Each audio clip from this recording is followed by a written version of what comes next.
Welcome to today's webinar, and it's our second installment from Atlas Copco, entitled Blended Blower Technologies. I'm Will Stradling with Siewert Equipment. Just a few housekeeping items before we begin. During the presentation, there will be 5 multiple choice questions to answer by poll vote. You'll need to click on the answer you think is correct, hit the submit button. We'll post the results and move on. To receive your operator and PE credit for this webinar, you must complete the poll questions during the presentation.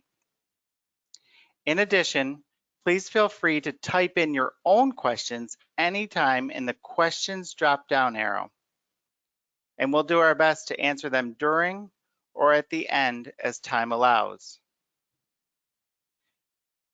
To receive your PE credit for this webinar, you must also complete the survey evaluation that will show up at the end.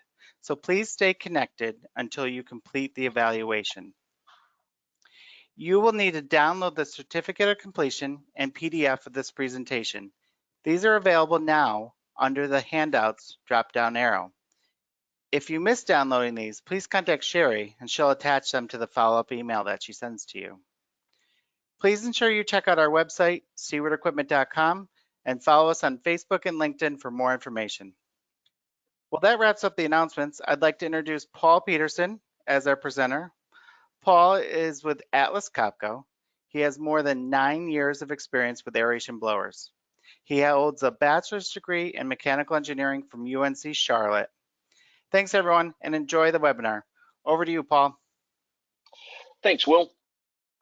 All right, so as Will mentioned, I am Paul Petersen from Charlotte, North Carolina, although today I'm taking a break from a startup in Claremont, New Hampshire to give you guys this webinar. So let's dive into today's topic. It's a case study of blended blower technologies for optimum efficiency. So what we'll do today is we'll have a brief introduction on blowers in general and blowers in wastewater, and then we'll dive into the technical issues. We'll look at the 2 different types of blower technologies. In reality, we can boil down all the different styles into really 2 types of compression: centrifugal, which are dynamic compressors, and positive displacement, which are volumetric compressors. We'll look at the differences and similarities between those 2, some examples of each. Then we'll look specifically at our case study. We'll evaluate the site at the Letchworth Water Reclamation Center. There they use a magnetic bearing turbo blower and rotary screw positive displacement blowers. And we'll look at how they designed and selected that equipment and what benefits they've received because of this system design. And then we'll talk about blower selection criteria in general to wrap up the presentation. So why talk about this topic at all? Why are blowers important? Why should we care? And the reason is that an estimated 3% of US energy consumption is used for water and wastewater services.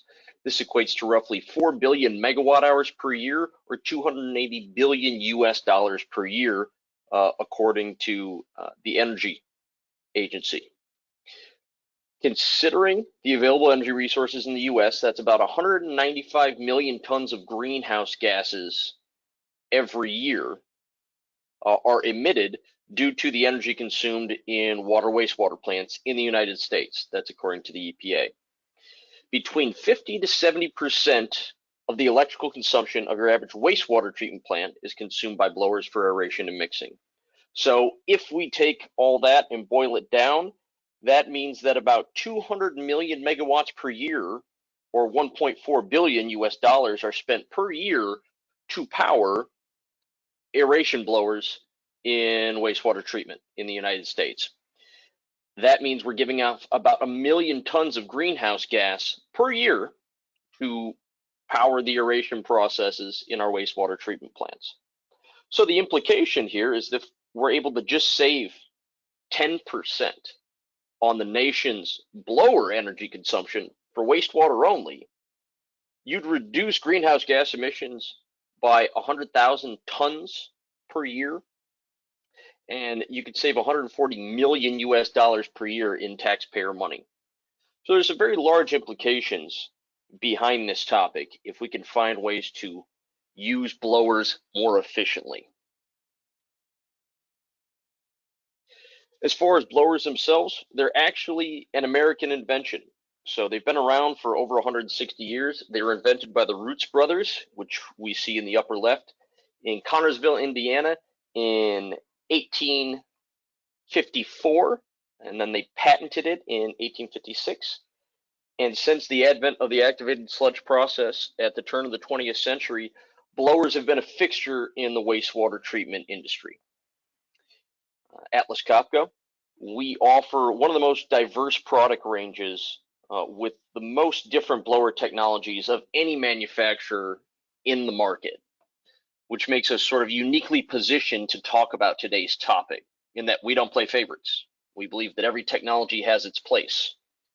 If we look at all of the aeration blower technologies that we typically see in wastewater plants, this is what I like to call the blower family tree. And we have the two different lineages for the two different types. On the right, we have our positive displacement or volumetric compressors. That would be the rotary screw and the rotary lobe blower. And on the left, we have our centrifugal or dynamic compressors. On that side of the family, we have the multi-stage centrifugal, the high-speed direct drive turbo, and then the single-stage integrally geared turbo.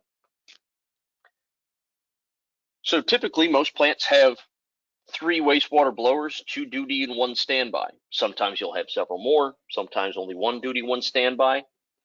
But today we're going to talk about combining technologies in what we call a blended blower system. But first, let's talk about the differences between the technologies.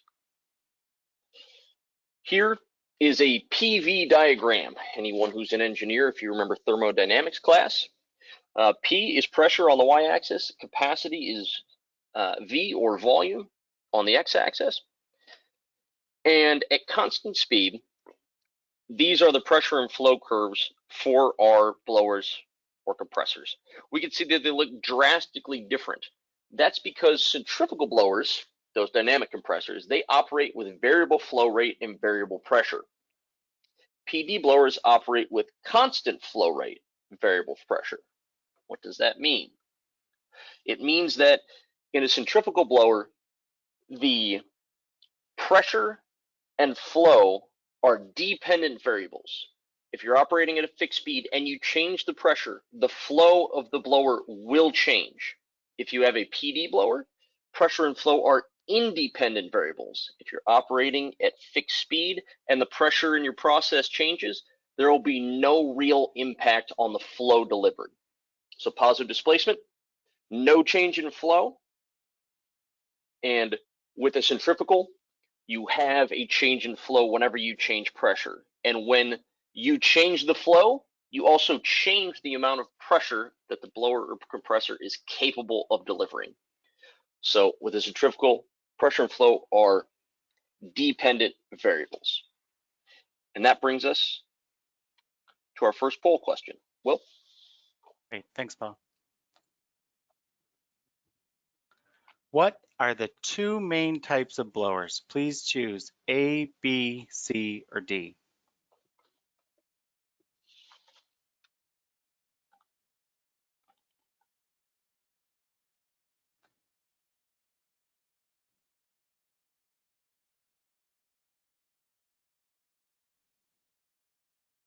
Okay, a little over 80% of you have voted.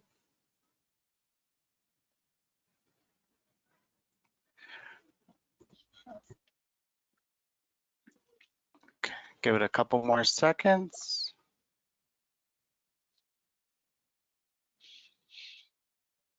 I'm gonna close the poll and share the results. Do you want to expand on this one a little, Paul? Sure. So as I just mentioned previously, a centrifugal blower is a dynamic compressor and a positive displacement blower is a volumetric compressor. So the answer we were looking for was C. That's correct. Right. Thanks, Paul.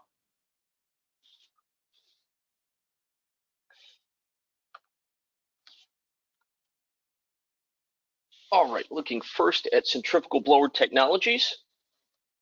These are all rough approximations. Each manufacturer is going to have a slightly different range.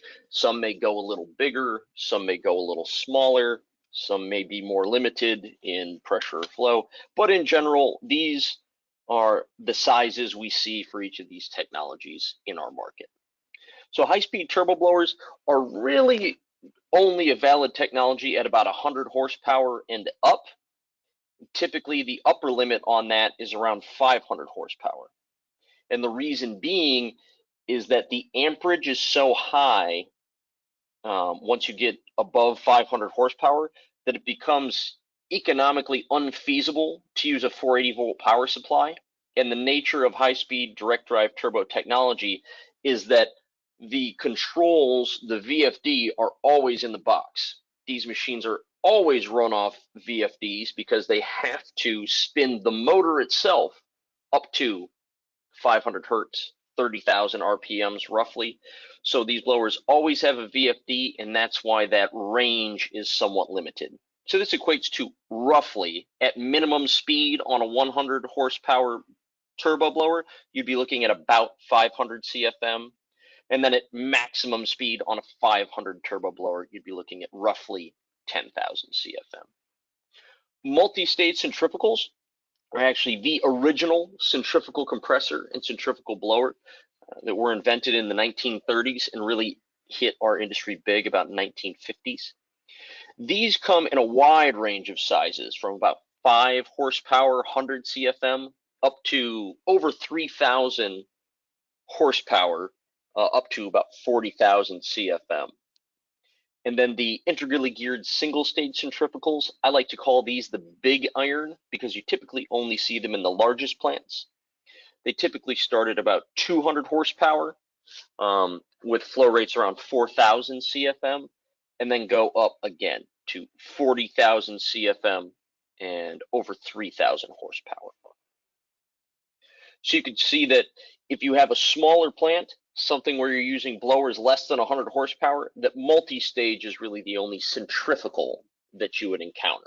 Typically below 100 horsepower is the land of the PD blower. But looking at centrifugals, here again, the dynamic compressor centrifugal blower, inlet air temperature, pressure, and mass flow, which are the density of that air, has a direct effect on the power consumed. So we see in this equation, if everyone would write this down, we're going to solve for H for our next poll question. No, I'm kidding. I put this formula up here just so that when we see the formula for positive displacement blowers in a few slides, you'll notice how very different they look, not only in the variables that we're using and just how the equation is calculated. And that's because we'll see that the density does not have a direct effect on the power consumed of a PD blower. On a centrifugal, as your speed decreases, the flow is reduced, but the maximum pressure available is also reduced. We'll see here, looking at these red lines, that's us reducing our flow. We see that the maximum pressure has been reduced. So the difference between our operating pressure and our maximum pressure is what's known in centrifugal blowers as rise to surge. A high rise to surge number indicates the stability of an operating point on a centrifugal blower curve.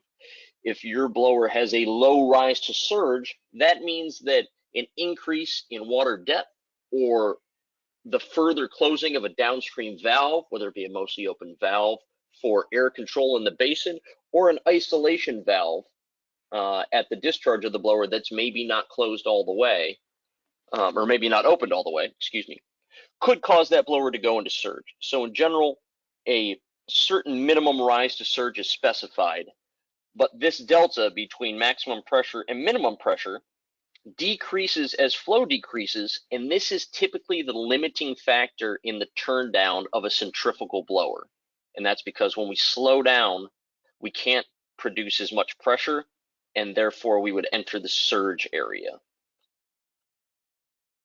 As pressure decreases in a centrifugal, if your speed is constant, then your flow will actually increase. In wastewater treatment, this is typically the opposite of what we'd like. Take an example of a variable pressure application like an SBR.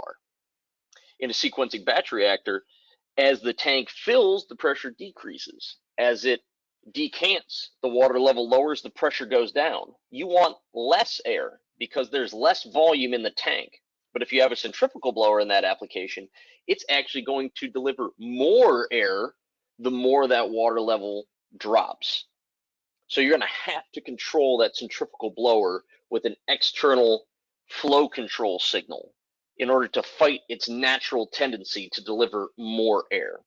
This is one of the things that makes centrifugal blowers a little bit more tricky to control in processes with variable flow and variable pressure compared to a PD blower.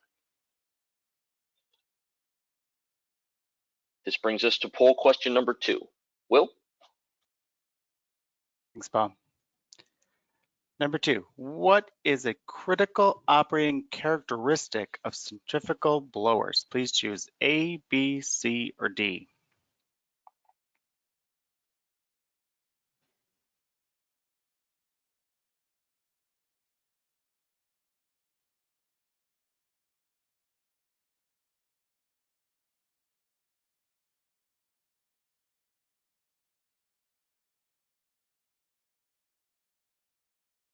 About 75% of you have voted. Gonna give it a few more seconds.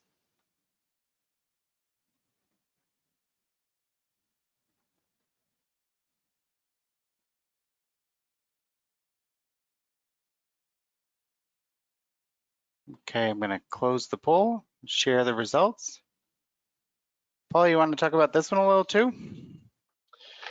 Sure. So as I just mentioned, each of the blower technologies has a different fit. Typically below 100 horsepower, positive displacement blowers are more efficient than centrifugals. That's why the answer is not A. And as I mentioned, B, with the fact that the blower's natural tendency to deliver more flow as water level drops makes them more difficult control. That's why it's not B. So the answer we were looking for is C, that if the water depth changes, the SCM delivered changes. Great, thanks, Paul.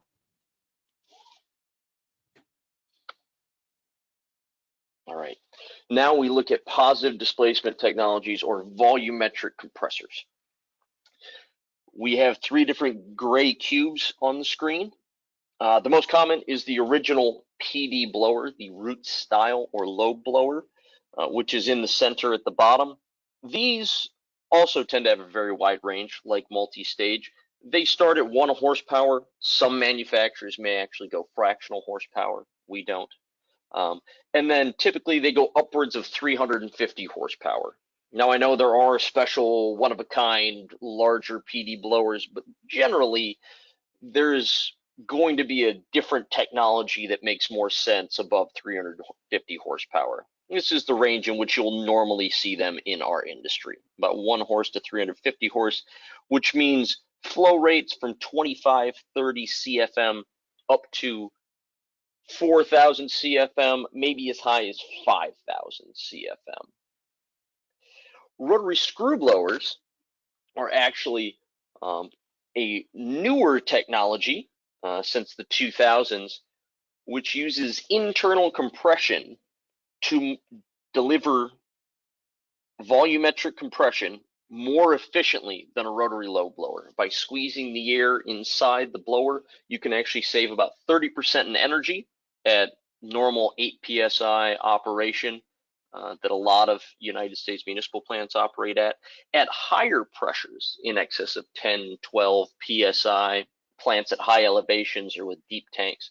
You can actually see energy savings up to 50% or more compared to traditional rotary lobe technology. But this is limited in that these typically start around 25 horsepower. Again, they go up to around 500 horsepower. So the range on these is roughly 150 CFM to 5,000 CFM. And some manufacturers, including Atlas Copco, offer these on permanent magnet motors. So in this case, a permanent magnet motor, which we'll discuss in detail later, has several benefits. The two largest are a higher nameplate efficiency. Your typical NEMA motor has a 95% premium efficiency rating. Permanent magnet motor typically has 98%, 3% more efficient, but that's at peak load. Your normal induction motor has a variable power factor at 100%, 75%, 50, 25% load. That means you have varying efficiency depending on what speed and load your motor is operating at. With a permanent magnet motor, you have a constant power factor, meaning that the efficiency of the motor at full speed and minimum speed are roughly the same. When you put that technology on a positive displacement rotary screw blower, you really unlock the benefits of that constant power factor, because the screw blower has the widest turn down range, or the widest operating range of any blower technology. So by using that constant power factor, speeding that blower up to maximum speed, down to minimum speed, you have the widest operating range, and you also guarantee you have a high package efficiency even at minimum speed. And that's something where traditionally the PD load blower has really been lacking in efficiency at part load and minimum speed. So here is a look at the head equation for a positive displacement blower. You can see, in fact, that we are using different variables, and it's a different equation altogether. And that's because the air temperature and the mass flow, or the density of that air, do not have an effect on the power consumed of a PD blower. So in winter, a positive displacement blower is going to deliver the same volume of air. You will get more oxygen because it is delivering denser air. However, if you're controlling that blower on a VFD, you can slow it down to deliver the same amount of SCFM, or oxygen molecules, and actually have a slightly reduced power consumption to match your plant's demand in winter compared to summer. With a centrifugal blower operating in winter, your minimum flow is actually greatly increased in winter because that denser air, we slow down. Again, we're bumping up against that surge line. We've got a higher minimum flow rate in winter than we do in summer.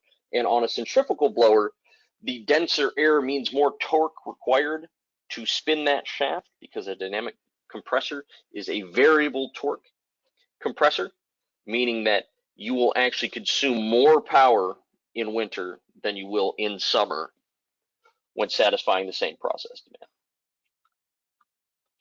For positive displacement technology, however, as speed decreases, the flow decreases proportionally. It's a almost perfectly linear proportion, but the pressure is constant. So as you reduce flow, your pressure will remain the same, provided that your water level remains the same, of course. As your pressure decreases, meaning your water level goes down, again, in an example of an SBR, the flow will not change. So if you have a variable head application where your water level is greatly varying, it's much easier to control a positive displacement machine in that sort of application. That's why typically on anything like an SBR with those greatly varying pressures, you see positive displacement technologies. Or if you don't, you probably should, because you'd save a lot of energy and probably a lot of operator headaches. So this brings us to our site itself, the case study at Letchworth Water Reclamation Center, operated by Anglian Water in the UK. They're actually the largest utility in the UK, operating most of the country's plants. Here is an aerial view in the lower left. And then in the upper right, we see the magnetic bearing turbo blower. This is the base load machine of this plant. The centrifugal blower continuously operates in its efficiency sweet spot. That means they have essentially removed the centrifugal blower from the blower control scheme by fixing its speed at the most efficient point. This machine runs 24/7, 365 days a year, and handles the base aeration load of the plant, basically the minimum mixing load. As they need more air, as the diurnal loading changes, they bring on one of the 3 rotary screw blowers we see in the lower right and use that wide operating range to bring them from minimum speed to maximum speed to handle all of the fluctuations in oxygen demand of their plant. If the turbo blower is ever down for maintenance or a repair, then the three rotary screw blowers can handle the full peak load of the plant.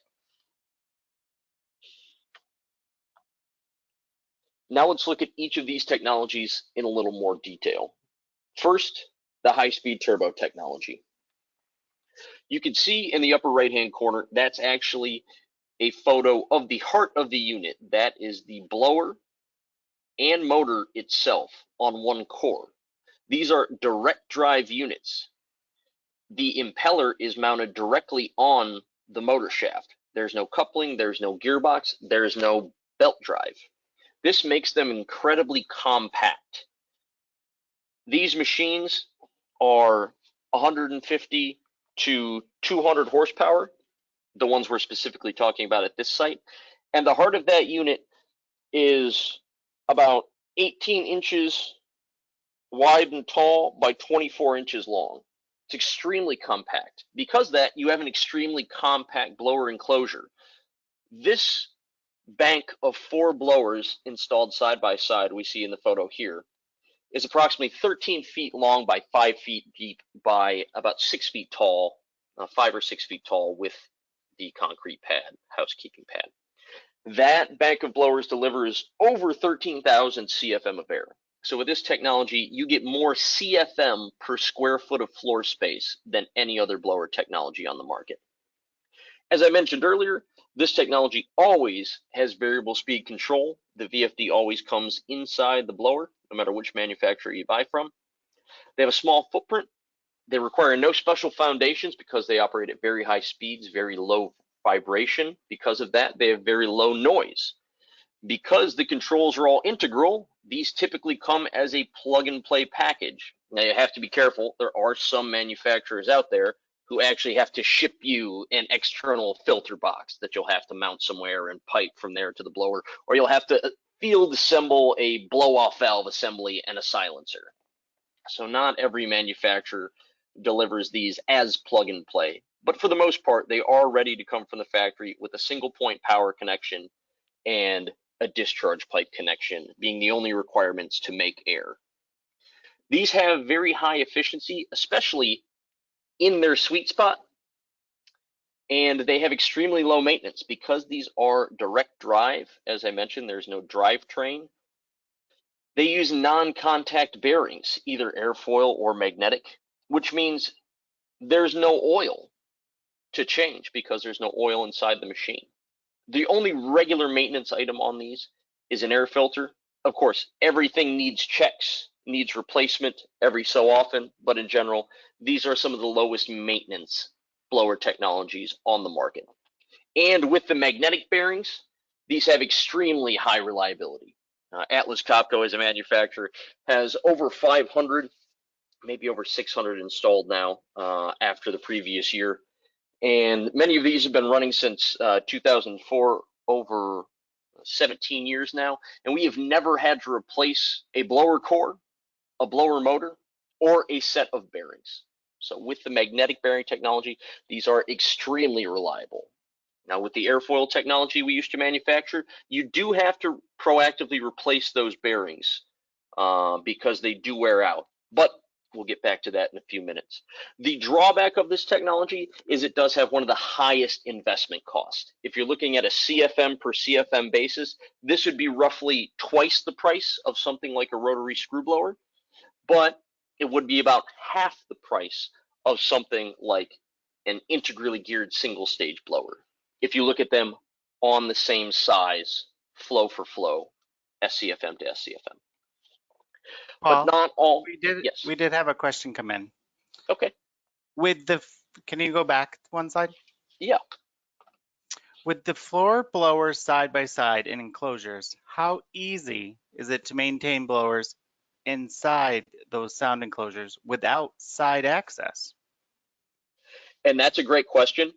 So this is a very rare photo because these are actually water-cooled machines where an open loop water system runs in one side and all the machines are plumbed together on one water circuit that discharges out the other side.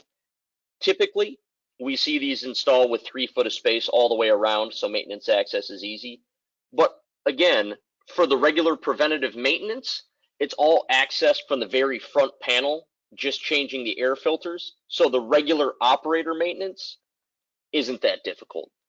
Every 5 years or so, when you have to go through major checks, it could be a bit trickier for the technicians. But all of these are installed with forklift slots. So if you disconnect it, it'd be easy enough to pull one out. But I agree, in general, I would not recommend installing them like this. If you have the room, putting 3 feet around the blower is going to be the best to ensure easy maintenance. Yeah, I think the most, or what I see frequently is usually like you could squeeze through them, maybe like a foot between them, but I don't know if I've ever seen the actual side by side, but there's no reason why you cannot. Correct. And it all depends on the manufacturer and the layout of where they put their components in the box. These are our last generation of machine. We've actually changed the layout a bit to make it more compact. It's also about 5% more efficient, thanks to the internal layout we've done. But in general, we like to see about 3 feet around just to make it easy to maintain. Of course, if you don't have the room, then you can obviously make some changes and put them side by side if you need to. But Great, thanks, Paul. yep. So not all high-speed turbo blowers are created equal, as I alluded to earlier. Here are some of the large differences between manufacturers. So Atlas Copco always uses permanent magnet motors. We already touched on this topic. They have a higher nameplate efficiency, 98%. The difference in the technology on a practical standpoint, you can see in this illustration that instead of having copper windings in the rotor and stator, there's copper windings in the stator only, and then embedded in the rotor are magnets, permanent magnets. And so because of that, you eliminate the secondary copper losses from the secondary set of windings and create a synchronous field instead of an asynchronous field, which those two things give it that higher efficiency. The synchronous field is what gives it that constant power factor, and the eliminating the secondary copper losses gives it that higher peak efficiency. An induction motor, of course, most are familiar with. This is what runs most of the pumps and blowers in everyone's plant. They can be around 95% efficient, but let us not forget, with turbo technology, you're not spinning at 3,600 RPM. You're spinning the motor itself up to about 30,000 RPM. And when you do that with the regular induction motor, you exacerbate those secondary copper losses, meaning the efficiency drops. So you're looking more around 90, 92% at these high speeds due to that extra rotor slip. Another difference between manufacturers is the cooling. So as I mentioned, we have a water-cooled machine. Now, typically, the machine is air-cooled. There's a radiator inside the machine, so there's no maintenance, no water loop for anyone to deal with. It's all internal to the machine. That gives you a higher package efficiency by maintaining an exact operating temperature. The reason is when you have a permanent magnet motor, you're counting on that magnetic field, the rotor, being as close to the stator as possible to develop that peak efficiency. By maintaining a constant operating temperature, we control the heat of expansion on the metal components in the motor, meaning we know exactly how much it's going to grow once it gets to that peak operating temperature. That means we can manufacture the rotor to the tightest tolerance possible, getting it as close to the stator as possible to have that peak efficiency and greater power factor. With an air-cooled motor, you can't do that. You have to account for the swell of the rotor on the warmest day of the year. So that means you have to have a bigger gap between your rotor and stator every other day of the year, other than the hottest one, meaning your motor is going to be less efficient by a few percent. It's fairly sizable. More importantly, another thing to watch for is how manufacturers design their package. Some manufacturers have separate intakes for the cooling air and the process air. This is good because it ensures that the air comes directly into the process. It's not preheated, meaning you have the highest wire efficiency by separating those air streams. Some manufacturers actually design their package to intake air, cool all of the electronics inside the blower, and then compress that air into the process. They advertise it as a great design because they don't pump a lot of heat into the room. However, by preheating that air, cooling the electronics, and then compressing it, you've just expanded all of that air by heating it from the cooling the electronics, and now you're going to compress it. So it's an inherently inefficient process. Manufacturers who design this way also always insist on a bench test of the blower, just the blower and motor, not inside the package. That way their efficiency looks great on paper. If you actually test it to ASME PTC 13 test standards or KGI BL300 test standards, which are the two industry standards for wire to air efficiency, measuring power into the package, including all the electronics and all the accessories, and measuring air on the discharge flange of the entire assembly, you'll see that those manufacturers have significantly lower efficiencies than manufacturers who have separate cooling and process air streams. So again, on paper, things can look great, but in the field, beware. But the big difference between turbo technologies is the bearing technologies. So Atlas Copco has actually manufactured both of these technologies before. The magnetic bearing blower, which is what we have in this case study at Letchworth, there is a photo of the bearing in the upper right. You can see that each one of these coil packs is actually its own electromagnet. And we can actually send more current to any one of those individual coil packs. So you have position sensors in that bearing housing that measure in 3-axis, so they can see if the rotor is drifting to one side or the other, if it's expanding due to the heat of compression. And that allows us to adjust the shaft position by sending more power to the opposing coil pack, pulling the shaft back to center. Because we have active control of the rotor position, we're able to have a wider operating range, typically 65% turn down with a magnetic bearing turbo compared to 40 or 50% turn down with an airfoil turbo. And you also have a much higher reliability in that if you have a process upset and you have a pressure spike, there's nothing you can do with a airfoil bearing. It's reactive. The mag bearing is active, so it's actually able to control the shaft position if it senses any upsets, any changes, and so there's never a risk of the blower going down. With the airfoil bearings, this is actually jet engine technology invented in Korea. So how it works is the shaft spins inside this small housing with these very, very thin metal foils. We see here there's a top foil, which is smooth and round. It's the inside that the shaft rests on. Then there is a bump foil.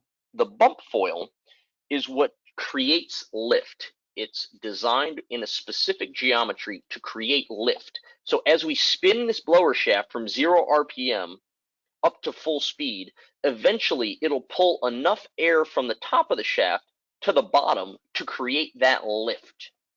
Once you do that and you have lift, you can operate just fine as long as there's no process upsets. As long as you stay above minimum speed and above minimum pressure, these operate fairly well.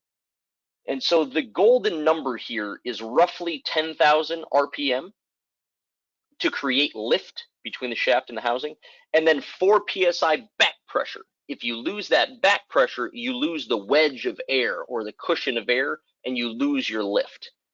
So every time you turn the blower on, you've got to wait till it spins up to 10,000 RPM and develops 4 PSI back pressure.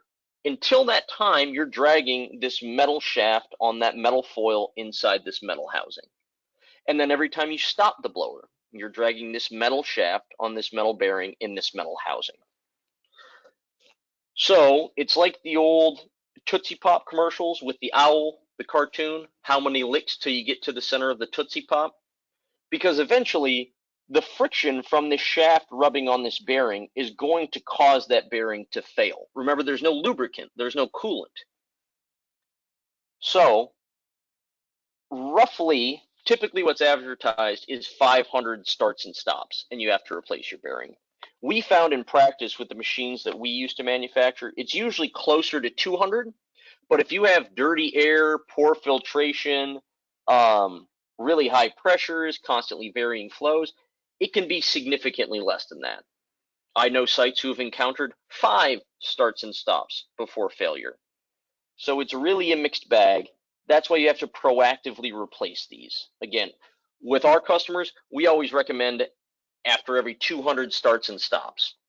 If you do that, what you have to do is actually, because these are very small tolerances, microns we're talking about, it's not something that can be done in the field. So you have to pull the blower core itself, the motor and blower, ship it back to the factory manufacturer so they can do this in a clean room, replace the bearing. Then they'll send it back. So that's typically 2 to 4 months and roughly $5,000. If you don't do that and the bearing fails, what happens typically is that friction turns this thin metal into a liquid weld, and you weld the shaft to the housing, which means the impeller, because the blower's on one end, the impeller now touches the volute and grinds the impeller or the housing of the blower, and so you have to replace that.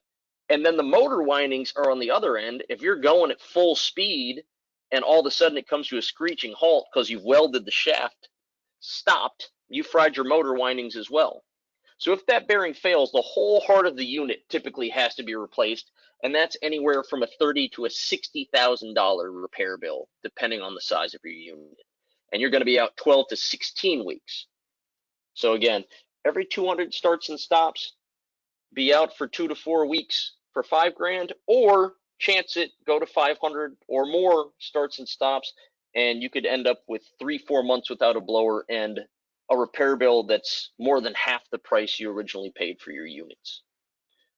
So again, these technologies have their place. If you have very stable operating conditions and you have good filtration, then the airfoil bearing may be right for you. However, Atlas Copco elected to discontinue this product simply because the mag bearing has no limitations on starts and stops, no limitations on speed range, and it's just more reliable. So although it costs more, about 10%, maybe 20%, depending on the size, the smaller sizes, you'll see a larger delta. The larger sizes, you'll see a smaller difference in price. We've elected to go with just the magnetic bearing because it is bulletproof, much more reliable. So this brings us to our third poll question. Will? Thanks, Paul. Which of the following is true of high-speed direct drive turbo blowers? Choose A, B, C, or D.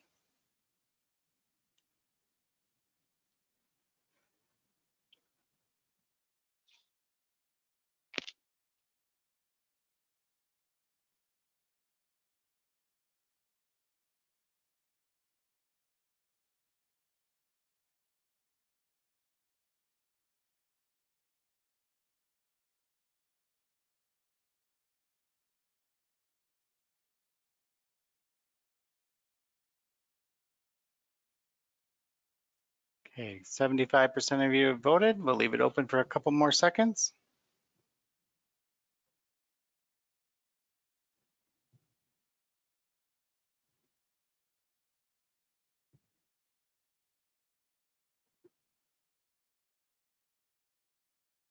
Okay, I'm gonna close the poll, share the results. I think you got them again, Paul. All right. Well, if you haven't caught on yet with these questions, we're trying to do a bit of myth debunking. So they're the most efficient blower technology. There is no most efficient blower technology because that answer changes based on every customer's design point. At the higher pressures we mentioned earlier, typically screw blowers are the most efficient technology at plants operating over 10 psig. With plants that are very large, require 600 or 1,000 horsepower blowers, you're not going to get a turbo that's going to be large enough. And oftentimes, the geared single stage, although much more expensive, tend to be more efficient than the high-speed direct drive turbos, especially at the larger flows. And then they are less expensive than PD blowers. As I mentioned a few slides ago, PD blowers, even rotary screws, which are more expensive than the lobe, are roughly half the price of a high-speed turbo. So they have the lowest maintenance cost the high-speed direct drive turbo does, but it is definitely not less expensive than a PD. So the correct answer is that the airfoil bearing technology is less expensive, but also less reliable than the magnetic. So if you're willing to make that trade-off and you like to save in capital cost, you're going to sacrifice a bit in reliability.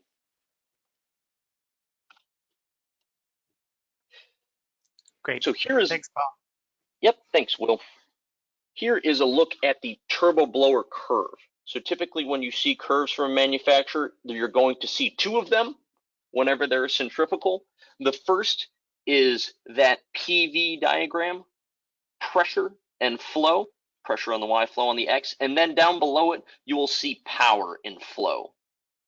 So this is the UK, so they size these in metric. Bear with me. A general rule of thumb is divide meters cubed per hour by 2 and you get CFM.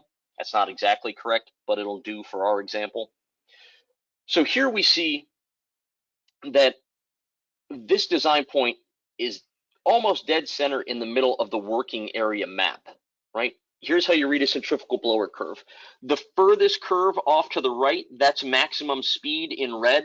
As we said before, they look a little bit different because they are centrifugal compared to the PV curves, which are normally straight lines.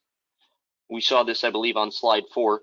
And then these numbers off to the left, these are actually motor RPMs. So 28,500 is actually the motor and blower RPM. That would be the maximum speed in red. And then down here, the black line is 18,000.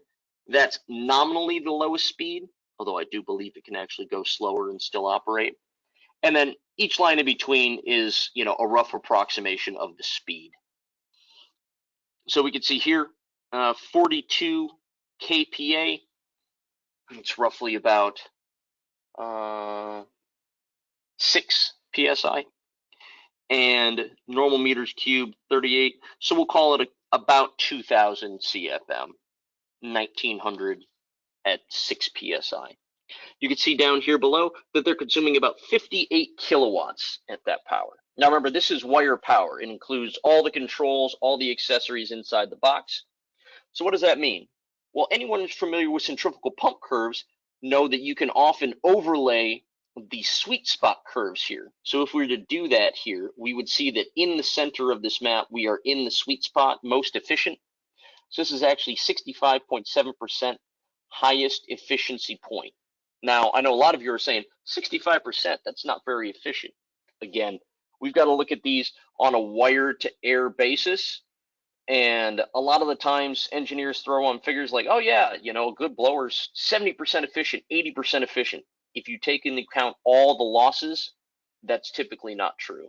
Isothermal efficiency, adiabatic efficiency mean different things. Efficiency is a very loaded word. What you really care about is specific energy, how much power you put in to get a certain amount of flow out. Now that's obviously going to increase as pressure increases, but at a given operating pressure, specific energy is an apples to apples comparison you can use to compare different blower technologies. And that's the basis of the modern performance tests, the industry standard for wired air efficiency, CAGI, the Compressed Air Gas Institute's BL300, and ASME's PTC or Power Test Code number 13. So the lowest specific energy is 53.5 joules per liter. The imperial equivalent of that would be horsepower per CFM. Another thing we mentioned earlier is rise to surge. We can see here that there's almost a 40% rise to surge, meaning there's a very large difference between our operating pressure and the peak pressure, meaning it's extremely stable to operate this centrifugal machine at that point. And operating at mid-speed range, that means they can still turn down about 55% from the current operating point to minimum speed. So they still have a lot of process flexibility if they were to choose to use it. Now, as I mentioned previously, at this plant, they do not, they just park it in this sweet spot.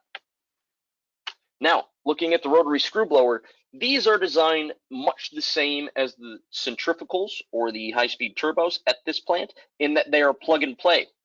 Here we see the unit. The VFD is in a cabinet cubicle off to the right with a local controller. Behind it, we see the discharge silencer in front of us. That's our black tube. Behind that is the blower, slightly obscured by the electrical cubicle. It is direct driven from a TEFC motor. And then in this silver plenum box, there would be the air filter. So there is your air circuit. So again, single point power connection and single point discharge. So very low installation cost. These again have low noise levels due to their higher frequency operation, lower pulsation than rotary lobes. These are going to be about 5 times quieter than a rotary lobe. For reference, the high-speed turbo is again about 5 times quieter. A normal rotary lobe is about 85 decibels, a screw is about 78, and a turbo is about 70. So it's a big difference in operating noise level. The difference with the screw is it has great efficiency across the entire range, from min speed to max speed. It has the widest turn down of any technologies we mentioned earlier, and they have an average investment cost. They're about 10 to 20% more than the rotary lobes, but about 40 to 50% less than the high-speed turbos. Now, if we look at them compared to the more traditional rotary lobe, here's what we see. Again, we have that PV diagram up top, right? The upper left, pressure on the Y, flow on the X, and on the right is our blower cycle. So the intake is coming in the top here. So at 4 to 1 on our diagram, we're intaking air right at that top arrow. It's at whatever our atmospheric pressure is. Then number 1 to 2, that's our bright blue pocket on the left of the blower illustration. We are just moving that air to the discharge where we have a higher system pressure on the discharge of the package where that green arrow is going out the bottom. So when we hit the red dot, that's when we're actually delivering the air into the process. That's where all the compression takes place inside the lobe blower, is at the discharge flange. It's known as external compression, meaning we don't actually reduce the volume inside the blower. All the squeezing of the air is done in the pipe by the system. So the work under the curve, this box, is proportional to our power consumed. So the concept of the rotary screw blower is simple. We squeeze the air inside the blower. By reducing the volume inside the blower, we cut this green triangle out from under the curve, saving you, as I mentioned earlier, roughly 30% energy efficiency. Now, if you'll note, the higher your operating pressure, the larger this green triangle becomes. It grows as your pressure increases. That's why I like to say, the more you squeeze, the more you save. As I mentioned previously, the higher operating pressure you experience, the more attractive rotary screw technology becomes. If we look specifically at the Letchworth site, here is a look at their duty point for each of the rotary screw blowers. So again, the design point is at the highest efficiency point, which is the lowest specific energy. So again, 62 joules per liter compared to 58 earlier. That ends up being roughly 7% less efficient than the turbo, but it's got a very wide efficiency. By turning it down at minimum speed, it's actually going to have a higher efficiency than the turbo does at minimum speed. And that's because if we look at the curve down below, we see that we would have to stop somewhere between these two black arrows if we were with the turbo. We actually can go 25% lower in flow than the turbo can, and the screw, by turning down to that minimum flow, is able to save 15 kilowatts, which is 70% lower than the high-speed turbo. So that's what I say. If you use that full operating range, the screw at minimum speed is more efficient than the turbo. Again, we're at about 40% of maximum pressure, so very stable. 83% turn down from the design point to minimum speed, the widest operating range of any technology. And again, the efficiency will vary as we speed up from minimum flow to maximum flow. However, it is a very efficient technology, especially operating at that wide range of flows. That brings us to our next question. Will? Thanks, Paul. Number 4, which of the following is true of rotary screw blowers? Please choose A, B, C, or D.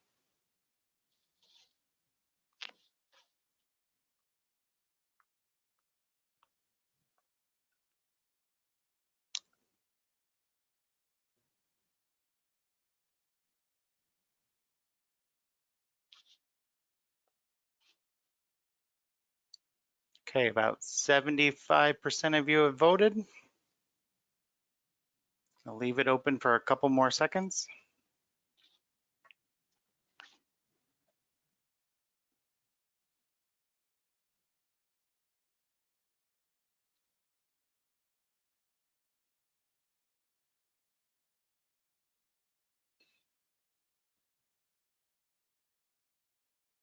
Okay, I'm gonna close the poll, share the results.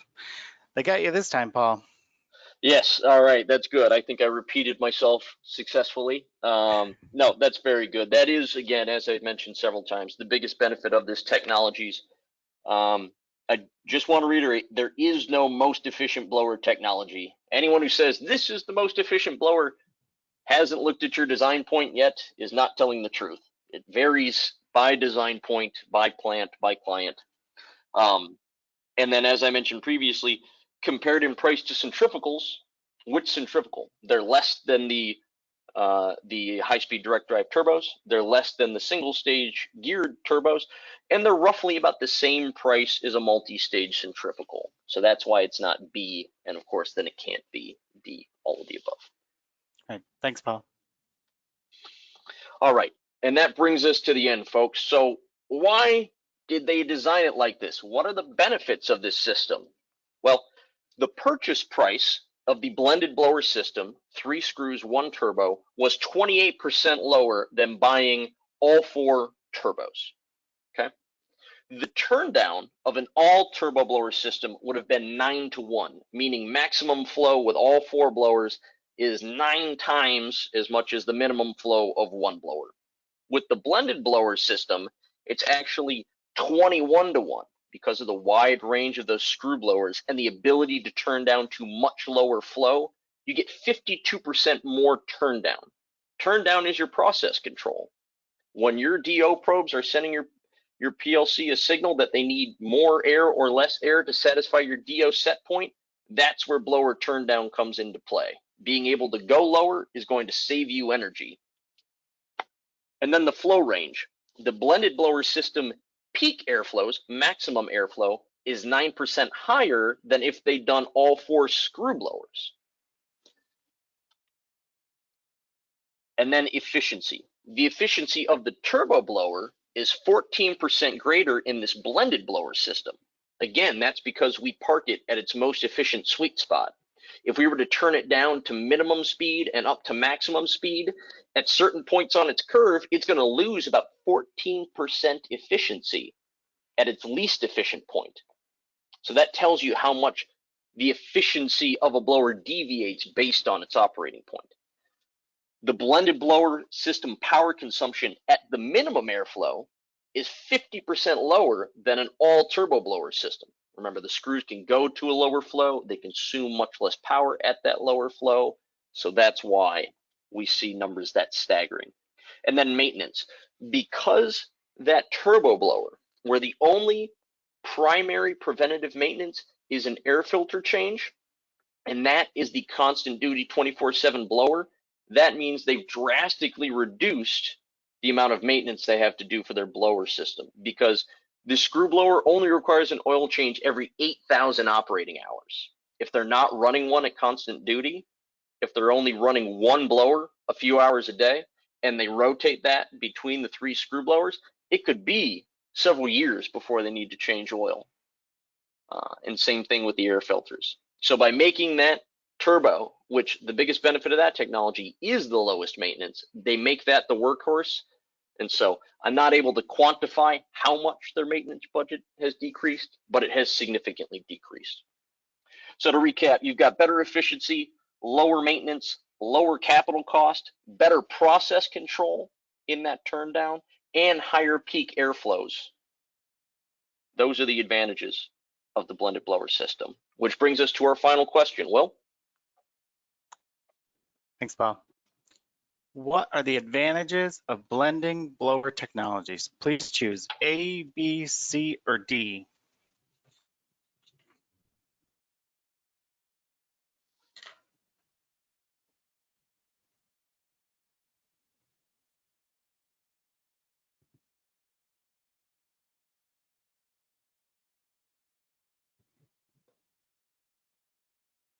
Okay, about 75% of you have voted.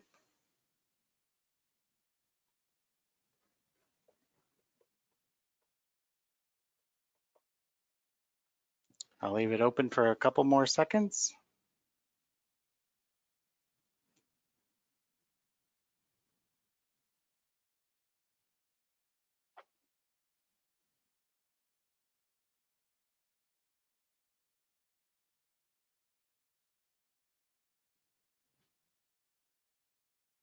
Okay, I'm gonna close the poll, share the results.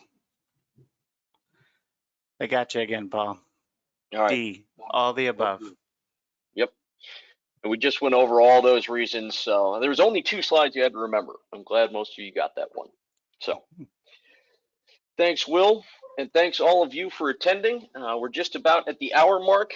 Do we have any more questions in the chat, Will? No, we don't.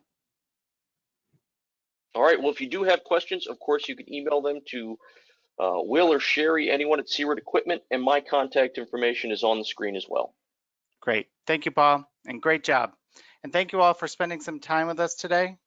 Please ensure that you have downloaded your certificate of completion for your files, and also there's a copy of the PowerPoint available.